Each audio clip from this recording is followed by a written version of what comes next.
Good evening. Tonight I'm your host, Mr. Ramsey, and I'll be collaborating alongside the Assassin Rapper to present you this scary, uber animated horror story. If you enjoy this collaboration, then please let us know by dropping a like and letting us know down in the comments. Anyway, without further ado, let's begin. This happened about 6 months ago, and I recently took an Uber for the first time since this incident, so I thought I'd share. I was leaving a work function at a bar around midnight in a large city, about an hour away from the suburban home I share with my partner. For reference, I'm a woman in my mid-20s with an average build. Not tall, not strong, definitely not threatening in any way, and I was a bit buzzed that night. I'm talking like 3 drinks, so not incapacitated in the slightest. Anyway, I'd ordinarily take a company car home, but I hadn't reserved one since I didn't know what time I'd be leaving, so I just decided to Uber. The company reimburses me for the bill anyway, so it was no difference to me. Once the Uber pulls up, I say goodbye to my colleagues and get in the back seat. I'm always very nice to my Uber drivers, so I introduce myself. This driver, let's call him Ed, since I don't actually know his real name, seemed totally normal. No red flags, and we make pleasant conversation for about 15 minutes until we are squarely out of the city on the way to the suburbs. From the pleasant conversation, I learned he lives in a certain neighbourhood not far from my home. Note that his neighbourhood was relatively nearby, would be completely out of the way en route we are taking to my home. The conversation reaches its natural end, so I just stay a bit quiet and start looking at my phone, Reddit, whatever. The quiet is interrupted by his voice, suggesting I take a nap if I feel tired. It didn't even strike me as weird at first, so I just thanked him for the offer, but I wasn't that tired. He then said, "Oh, I always get sleepy when I'm drunk. Are you sure?" At this point, something in my body made me even more wide awake than before. I replied that I wasn't drunk and, like I had said, I had just had a few drinks, so no need to nap. Haha. "I'll be home soon enough anyway." He dropped it after that, but I still thought it was weird he'd say that. About 5 minutes later, he says that the highway had some weird construction going on, and that the single lane traffic ahead would make my trip way longer than it needed to be. He asks if it's okay to take another route. I oblige, already on edge and just wanting to be at home. My partner calls at that moment, asking when I'll be home, and I make sure to make it very clear I was talking to my significant other. Something was weird about this guy, and I wanted him to know that someone is expecting me at a specific time and knows where I am. After I hang up the phone, the Uber driver stays quiet and we get off the highway. On a different exit than I'd ever used, but I guess that'd be expected on a different route home. I'm bullshitting on my phone because I don't want to talk to this guy anymore, not even looking up until he says, "My house is only 5 minutes from here, okay?" Pit in my stomach, I'm probably a good 25 minutes away from my house right now. A distance enlarged, I'd later learn artificially, by his shortcut. I say some nonsense about how I like the neighbourhood, and how my boyfriend and I were thinking of moving here instead, blah blah, basically anything I can think of to make it seem like I don't think this is weird and I'm not picking up on any signals. Surprisingly, he doesn't say anything in response, and now starts driving on a road in a direction I knew led to my house. Phew, crisis averted, right? Except, not exactly. 15 minutes to go and my surroundings are more familiar. Just as I'm starting to feel more at ease, he starts asking questions about my boyfriend. What does he do? How long have you guys been together? And other seemingly normal questions. Finally, with about 10 minutes to go, he asks if my boyfriend makes me happy. He does, very much, so I gush a bit and say yes, he makes me very happy. Then he asks if I make him happy. I thought that was weird, but humour is my defence mechanism, so I say, well, I should hope so. 8 minutes away. He turns onto a side street and pulls over onto the side of the road, looks back at me over his headrest, and asked if I'd make him happy too. I said, what? Mostly because I can't even believe what's happening. He asks me again, "Do you want me to make you happy tonight?" I took a second to think through my options. I'm alone with this guy who's behind the wheel. The street is dark and I don't see any lights on at nearby houses. Close to 1 AM at this point on, and at a weekend, and I don't know what the hell this guy has in the car. I default to the response many women know to be the true barrier to men's advances. I don't think my boyfriend would like that very much. His weird grin falls away from his face and he says, "He doesn't have to find out. Come on, make me happy. I know a few ways you can start." I tell him my boyfriend is expecting me home any minute, and besides I love him and don't want to hurt him. Can you please just take me home? I carry a small knife and a little canister of mace, but all I could think of was to appeal to this guy's sensitive side. Somehow it worked and he didn't say another word after that, just turned back around and silently drove me home. Weirdly enough, I say thanks as I get out of the car. Old habits die hard, I guess. And that was that. I got into my house and start crying immediately for some reason as soon as I hug my partner. He tells me I need to contact Uber immediately and tell them what happened so that the guy doesn't try to take advantage of anyone else. I agree and pull up the app to file the complaint. Except when I look at my last ride, the picture on my profile was 100% not the same guy who drove me home. The car was the same, but not the driver. The guy in the photo was brown and wore a turban, maybe early 40s. The guy who drove me home was white and seemed just a bit older than me. Uber never followed up with me and just refunded my money. I did tell the police what happened because my partner insisted, but they didn't take me seriously since nothing actually happened. I was worried for a while since the guy knew where I lived, but apparently it's long forgotten since I just took an Uber today. Moral of the story: always make sure the photo in your Uber driver's profile matches the person who's driving the car. Thank you all for listening. I want to thank the Assassin Rapper for his fantastic animation work, and I hope you all enjoyed. Remember to subscribe and hit that bell notification so you don't miss any future collaborations.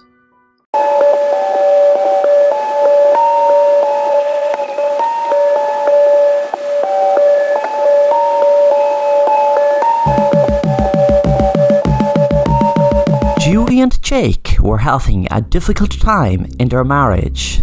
They decided to take a train journey across America. What Julie hadn't known was Jake, her husband, only organised the journey to organise a hitman to kill her on the train. Julie was sitting down reading a book, while Jake said he was going to get a drink in the train's bar. As Julie was reading, a man sat down next to her, introducing himself as Andy, and asked her for the time. Julie found it strange, knowing these days anyone should have the time when they have a phone. The man introduced himself to Julie. This was all part of Jake's plan. 15 minutes later, Jake had arrived, and as planned, he told her an old friend of hers was in the next carriage. He recognised me and was asking for her. Of course, there was no school friend. The plan was that the hitman pushed Julie out of the train door when she went to see what friend. Jake hoped she'd take the bait and smiled when she did. Julie walked towards the door. Jake would have loved to have watched it happen, but knew it would be too obvious. The hitman was wearing gloves and an aesthetic face, just in case there were cameras they missed scoping the train out a few days ago.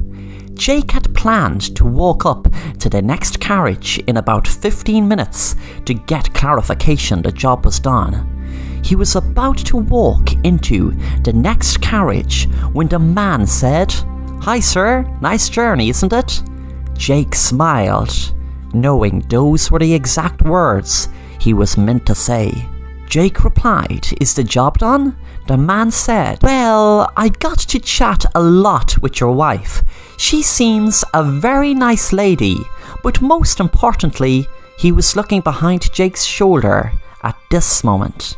Jake turned around to see what he was looking at, and with his shock, he saw Julie staring at him with hatred in her eyes. The man continued to speak. More importantly, your wife. She seems to be a very sweet lady, and may I say, a very beautiful lady. Jake was dumbfounded and said in a confused tone, "What's going on here?" Julie spoke. "Let me explain.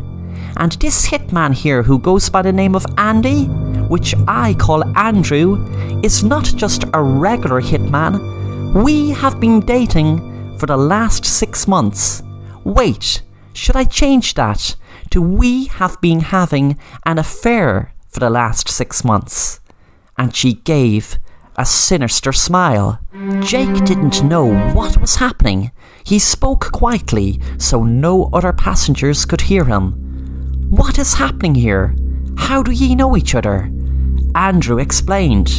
"When you first made contact with me, did you not realize it was me who first made contact with you?" Jake still couldn't understand how a hitman he hired on the dark web could have been having an affair with his wife he ordered to kill before he even made contact. Jake said, "Wait a minute. You said you made contact with me first." Suddenly Andrew said, "Well, we told a tiny lie, but it's not about me making contact first." With that, Andrew pulled off his prosthetic mask, revealing the face of their marriage counsellor they had for the last 6 months. It was Andrew and Julie were having an affair, and because of Julie not trusting her husband, she checked his phone one time when he left it on the bed for 5 minutes while he shaved. Just as he left, she picked it up in order to not have to put in any code that she knew she wouldn't be able to guess. He'd just been on it, so she didn't have to put in any access code. She went through it and came across a text that said all the information and money needs to be transferred to this email address. I will have the job done once the money is sent through Bitcoin to this account. Julie had no idea what it was, but sent an email saying, "I will send the money, but I need to know exactly what you're going to do. I need to know exactly every detail of what I'm paying for." Julie changed the real email, so no matter what email Jake sent, would not get sent and would not be received by the hitman. But she changed it by adding a dot that was barely seen. But Julie kept contact and brought the hit forward, of course, with the real hitman thinking he was in contact with Jake. Julie had been on the train waiting for the hitman to arrive, and when he did, there were undercover police ready to arrest him as soon as he asked for the time. They waited until a guy with a prosthetic face of Jake clarified with the hitman did he finish the job. Then the undercover police moved in. The real Jake was shocked to learn that the hitman was arrested a week ago, and he was going to be arrested now. Julie looked at him and said, "You son of a bitch."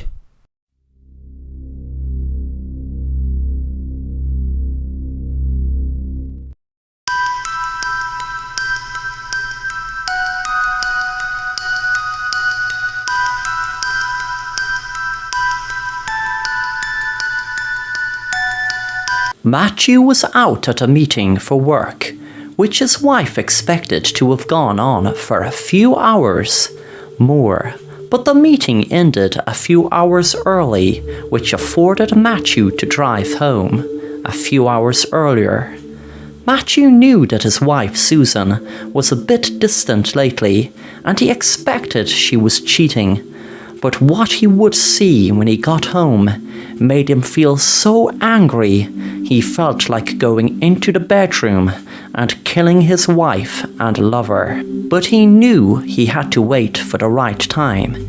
He felt his blood boil when he saw his wife in bed with another man. Matthew set up hidden cameras around his house and used to monitor them from his office at work. The cameras only went on when there was movement, to avoid him from having to trawl through tons of footage. One night he saw his wife and lover talking in the bedroom, and they were organising to drive out to a really beautiful spot he knew.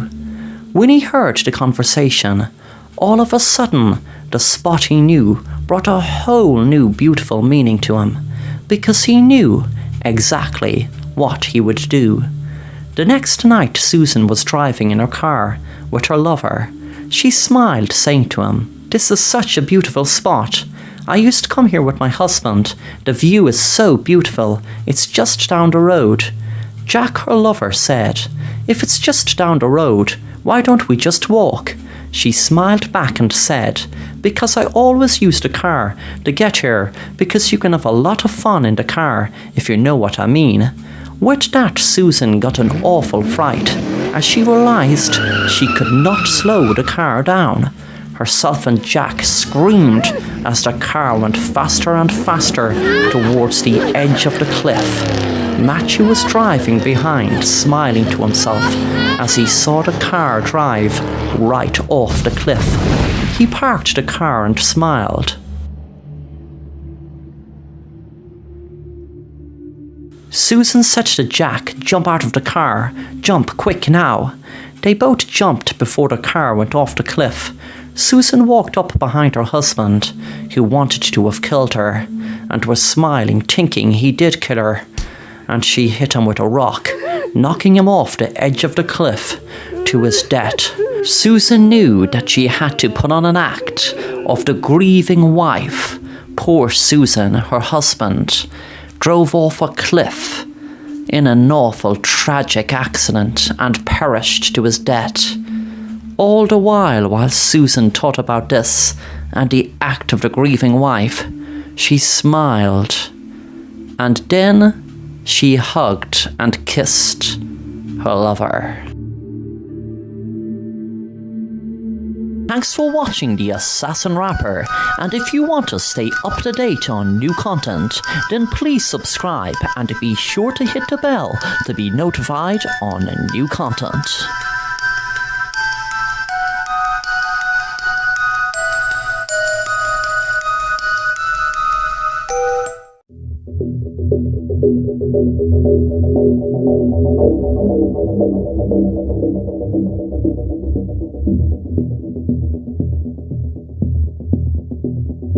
Jake was looking forward to fly across the Sahara Desert because he knew he had to in order to go to where he was going in Africa. Everything was going smoothly and the flight was even practically turbulence-free. He sat back and read a book, enjoying the flight. When the plane reached the Sahara Desert, he admired the view out of the window, which was beautiful. It was a dream come true for him, as he always was interested in deserts growing up. He wondered what would it be like actually down there walking around. Suddenly the plane made a certain jerk. Everyone got a start, but when the plane started flying as normal again, they relaxed again and enjoyed the flight until a few minutes later there was a huge explosion and the plane made a dive into the desert. Within what seemed like minutes but must have been only seconds, the plane crashed into the desert. There was another big explosion and sounds of the passengers screaming. The heat of the desert was exhausting and terrifying, and within a few days the water and food in the plane was gone. Jake and the rest of the passengers were losing hope of any help coming. People were dying from heat exhaustion and hunger now. He knew that you could go longer without food than water, Well, he thought so anyway. He was feeling confused, as so were the rest of the passengers. Everyone survived the crash, but now ironically they were all afraid they were going to lose their lives from hunger and heat exhaustion. I have an idea how we can get food. Everyone looked at him, wondering what he was going to say, anxious as to know what glimpse of hope he could possibly provide by saying he had an idea how to get food. Then he spoke again. There is a coffin on the plane. It is being brought over for a funeral. Everyone sighed in disgust. But within 30 minutes, the passengers gathered around the coffin, ready to start eating the corpse. Thanks for watching The Assassin Rapper, and if you enjoy the content, then make sure to subscribe and hit the bell to be notified of new content.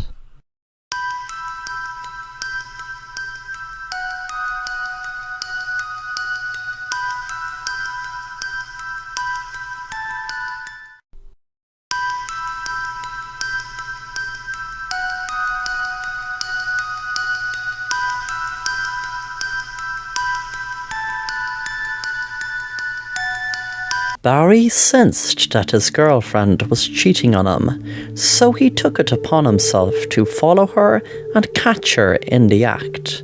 He was right about her cheating, but what really made him mad was that she was cheating on him with his best friend Sam. He first saw her through his binoculars, lying down on the beach with Sam. They were looking so happy together, it made him sick. Then he followed her another night, where they both had a romantic meal in an Indian restaurant. He looked at them for just 2 minutes before he went away to avoid him going over and beating Sam all around the restaurant. The night after he followed them to the cinema, Barry sat in the back row the whole night watching them. It made him so mad that he had an idea. It was a crazy idea. Barry knew, but he had made up his mind and he was sticking to it. Barry invited Sam out on his new boat for a boat trip a few nights later. The water was really smooth and they were talking for a few minutes, until Barry knew it was time to do it. He pushed Sam over the boat into the water and threw a rock that had a rope attached to it that he made sure was around Barry's foot. Sam screamed as he went underwater. Barry felt relieved as he had his revenge. Suddenly he screamed as he realized that the rope somehow got around his foot also. He tried his best to escape, but the rock and the rope pulled him under the water, and within minutes, both friends drowned. Thanks for watching The Assassin Rapper, and if you want to stay up to date on new content, then please subscribe and be sure to hit the bell to be notified on new content.